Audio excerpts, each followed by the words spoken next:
Hey everyone, I'm Christine Kidder-Graves, Executive Career and Mindset Coach here, helping you to have work that works for you, career that is by design, not default. And I'm talking about a new topic for me to cover, something that I really don't talk about, and I'm really happy to start talking about it. And what it is, it's how to have a healthy relationship with money. Because in working with my clients, I do see, and just in, seeing other professionals, people in the workforce, our money mindset and our attitudes and beliefs about money really impact all areas of our life, including our work, including our careers. And like, for example, and I was posting about it earlier this week, and you're more than welcome to check out my post. On Tuesday, I did a post asking you how much savings you need to have in order to have the freedom to leave a position. What if you're in a job that is something's gone wrong with it and you want to leave? You're so unhappy. You can't take it anymore. You could be in a toxic work environment. You could just be stressed tremendously and you want to leave. You want to leave yesterday, but maybe you don't feel comfortable financially. Can you really be without that job for a month or 2 or 3, however long it takes you to find a new job? How comfortable are you leaving a job without having a new job lined up? Like, how much savings would you have to have? So that was the poll, and it's still open. So that's a poll that I always run. Well, I always do a poll post on Tuesdays. So you can go to my profile, pull up Tuesday's post and vote in that, because we would love to get your vote. But that impacts like our mindset about money. It impacts the freedom that we have to live our lives. Absolutely. So yeah. So does that impact you and your decisions that you're making? Another topic that I posted about this week was one of my clients that I worked with. She actually came to work with me because her job search wasn't going very well, number one. And number two, she was also, because of that, she was questioning, she was doubting herself. She was doubting the compensation that she was looking for in her next role. She's like, maybe I'm asking for too much money. Maybe I shouldn't be asking for this much. And she needed to work with me. And I validated, hey, this is the right range for you. You need to be looking for this and maybe even more for these types of roles. So that was an example of like, do you doubt yourself? Do you second guess yourself when it comes to how much you should be paid at work? Maybe you've been wanting to ask for a raise because you feel that you should be making more. What are you basing that on? And do you feel comfortable asking for more? Do you feel comfortable asking for that raise or for that promotion? Again, our attitudes with money could impact us very much and the decisions that we're making in our career. And then another thing that I thought about this morning was often, like, and I remember thinking about this when I was younger, just thinking that if I made more money, all of my problems with money will be solved. Well, that's not really the case, because as you go in your career and as you do make more money, it seems like your problems grow. With more money comes more responsibility, and it doesn't have to be a problem. But if, depending on our mindset with money, our belief with money, how comfortable we are about money, money typically can be a taboo topic. Which is a perfect segue, because the main focus of this is my conversation with Amber Duggar, who is one of my coaches that I work with. And working with Amber has been life-changing for me. So I came to work with Amber because I have a business.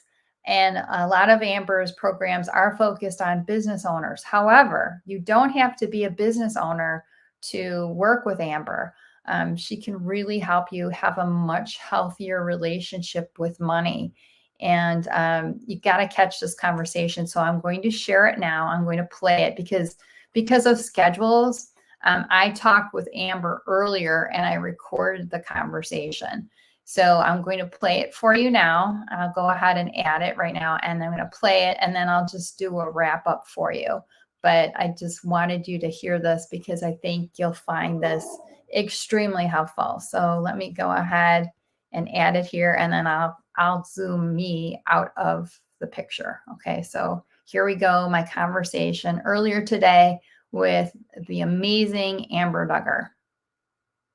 Great way to start the day. And just a great way to have this Friday is to be able to talk with you, Amber, and just to introduce you, because I think there's still a lot of people that are familiar with you. So I'm very happy to be talking with you, and I have some questions for you today. So thank you for taking the time to talk with me for a little bit right now. Oh, my pleasure. Thank you so much for having me.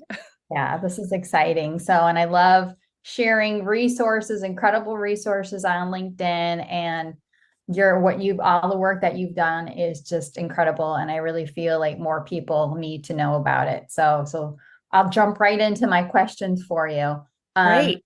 I wanted to start with this question because it's a more general question, then we can be a little bit more specific, but it's, just to jump right into it, what advice would you give to someone who feels overwhelmed by their business finances and just money in general? Because I feel like there's way too many people that are overwhelmed when it comes to money. Well, I love this question because truly, if you are feeling this way, I want you to first just know you are not alone, and it can be a very isolating feeling because it's also something that we're conditioned to not talk about. So money in general has been a taboo subject. I think that thankfully it's starting to evolve and shift, but it has been for many, many generations something that we just don't talk about. So when we don't talk about it, and then it also is a really big part of our day-to-day life. And on top of that, can be connected to so many other emotions and really thoughts about ourselves, our vocation, all of these other things. It can create a significant stressor. And then on top of that, we have a financial and educational industry who are really truly failing us in terms of not providing us with the most essential information around this and what really matters. There's a lot of ego involved in the financial industry because they want to overcomplicate things. And it's a really easy thing to overcomplicate. So saying all that, I would say the first thing is just reminding yourself that it's always possible to have a shift in a positive direction. And a lot of times it's just information that we simply don't have yet. And so when you're making decisions, you are making decisions, the best decisions, because it's with the information you've had. So if you're feeling like you want to make new decisions, then it's all about just starting to empower yourself with the information that really matters. And it truly is not as complicated as everyone wants you to think it is. And that's really what my mission is to simplify this. Yes. Yeah. Great. Awesome. Why do you believe it's crucial for entrepreneurs to be empowered in understanding their numbers versus outsourcing it to a fractional CFO or some other expert, Yeah. Well, just imagine outsourcing all of your meals and choices around eating to someone that you don't even know if they necessarily have the same values and ideals that you want to have for your own body. That's something to just consider. When it comes to money, we easily are, and we're all conditioned to think that we need to depend on someone else for this information. But as a CEO, the true essence of being a CEO and founder of a company is you have a vision. You have a really clear vision of who you want to help, what you want to be able to do in terms of positive change. And money is a conduit of our intentions. So when we have someone else focusing on that and looking at that, and it's really the true tool that is going to fuel your vision, there's a disconnect there. And so I don't believe that anyone needs to do their own bookkeeping, their taxes, accounting. All of that is they're beautiful services that can be provided by professionals. But what isn't talked about is the piece that we're all wondering about, but don't necessarily talk about, which is, am I paying myself enough? Am I paying myself too little? How do I pay myself consistently when I have variable income months? How do I make sure that I'm actually aiming for the right amount of money? How do I prepare for taxes? How do I ensure that when I want to bring on another staff member that I can afford it, that I can actually do that with the current state of my finances? And those questions are not going to be answered by a bookkeeper or an accountant. And a fractional CFO typically is trained by that industry. And so they will show you a really fancy dashboard with KPIs and reports and have you look at bookkeeping reports. But at the end of the day, none of that is going to help you with what you really are seeking for, which is you want to know how much money you want to be making. You want to know if you can pay yourself, and you want to be able to pay yourself regularly. And you also want to feel expansive. You don't want to be feeling like, oh, I shouldn't buy that because I'm not sure I have enough money for it. And when you understand some key pieces of information that are currently available to you, it's just a different perspective of looking at it, everything starts to shift. And then you can really see, okay, yes, of course I want to be in behind the wheel of where our company is going, and cash flow is the gas for that. Yes. Yeah. Yeah. So can you speak to, because I think many people haven't heard about your main program, which is Profit for Keeps. So can you talk about how you came up with the whole concept of Profit for Keeps? Yeah, it was completely out of necessity. I had been in the financial industry for over 15 years. I felt like my soul was dying in my cubicle. I honestly thought I would never touch money again with a 10-foot pole. The Xerox machines gave me PTSD. After leaving corporate, I had been training for a year to become a holistic health coach. I had clients and I moved to Bali, Indonesia, thinking, okay, this is going to be the best change. Well, unfortunately, I was so stressed out that I couldn't really enjoy Bali because I was really concerned of all the things that I just mentioned. Can I afford to pay myself? Can I actually give myself a raise if I'm making this money? How am I going to make sure that I don't have to go back to corporate? That was my biggest fear. And this is someone who has a degree in finance, a degree in business, has worked in the financial industry, and honestly had a very unusual upbringing of parents who taught me about money. And that's very rare. So I had all of this information. And then I was noticing that I was given pieces of information that, at least from that experience, I knew was misinformation, such as, okay, we're going to give you a generic revenue goal of 5K a month, and we're going to give you generic pricing to start with. And when I did the quick math, I thought, oh my gosh, I'm going to have 50 clients and I'm going to be $3,000 short every single month. That sounds like a recipe for disaster. And that's when I realized that there was a significant gap in the understanding of what you really want to be looking at, and how a life in Bali is going to have a very different revenue goal than someone living in Upper East Side of New York City. And it doesn't actually matter that they're different revenue goals. What matters is it's aligned to how you want to be living your life. And from there, you can then look at how the business is going to be built. So I started talking with people in Bali and recognizing that all of the training I had in coaching was so key to holding space for individuals who felt comfortable sharing their deepest fears and concerns and anxieties around money. And I truly had no idea how much of a burden it was on almost every single person I talked to. And that's how that was born. Awesome. That is great. Thank you for sharing that. That's it's really nice to know the history and understand. So in your opinion, what sets Profit for Keeps apart from other money programs? I would say that I'm stepping more and more into truly being vocal about this. I was very quiet about this for a long time. It truly is something that you will not find elsewhere. This is a framework that finance professors go through and are blown away by. financial planners go through, accountants go through, bookkeepers go through. And they recognize that, wow, this is a completely different look. And I would say the biggest thing is that when people implement the system, they aren't looking for another solution when it comes to money, because we cover both personal and business cash flow. And we also look at what really fuels your joy and ensuring that your business model and your revenue goal align so that you can truly have a permanently profitable business. And I would say that is probably the biggest difference, is that we are teaching a combination of both masculine and feminine properties of money and how they really beautifully exist together. Yeah, that's great. Awesome.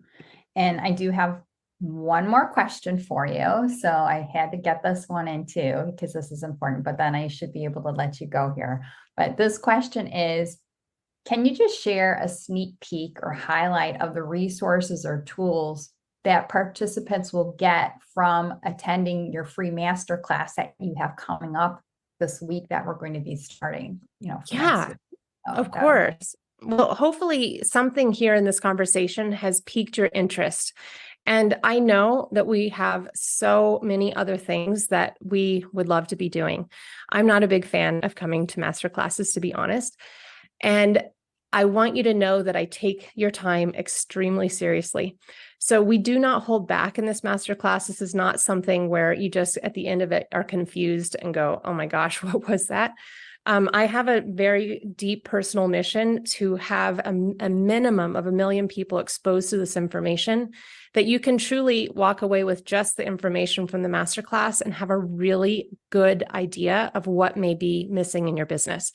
So we provide not only all of the information that the financial industry not only are not telling you, but many of the professionals don't even know to tell you, but also a tool to help you with that first step, which is, getting a revenue goal that really aligns with your life. And people come back again and again because they learn something new each time. I don't script it. It's very much a flow of consciousness with a very clear structure of what I want to make sure to convey to you. So I hope that you can make it. We're doing 3 live workshops next week. And Christine will be sharing a link for you to sign up. Yes. Yeah. And it's great because you have it on 3 days, 3 different days, 3 different times. So I think it's a nice variety of times too, just to, for people. And then people are welcome to attend more than one too, if that's for them as well, because sometimes that repetition is really helpful. So, and I have to say, I just loved how you said money is a conduit for our intentions, because we forget that, and we really have to tap into that. That is so important. So that comes from the book, A Soul of Money by Lynn Twist. It's a quote from Lynn Twist, and she's amazing. It's a great book too.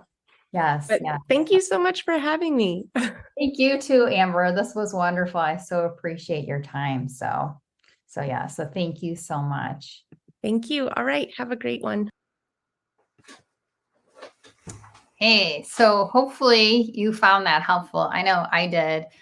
And Amber is just amazing. So come to the master class that's next week, because you will get value out of it. And there's master classes all over the place, but this is free, as many of them are. But this is different because you will get information, you'll get value that will really help you with money, to have a better relationship with money, because we could all use that. It's always, again, like I love how she used that analogy of like what you eat, your money. You should understand your numbers. There's nothing wrong with you having an accountant, a tax accountant, especially a tax accountant, to have those experts that help us.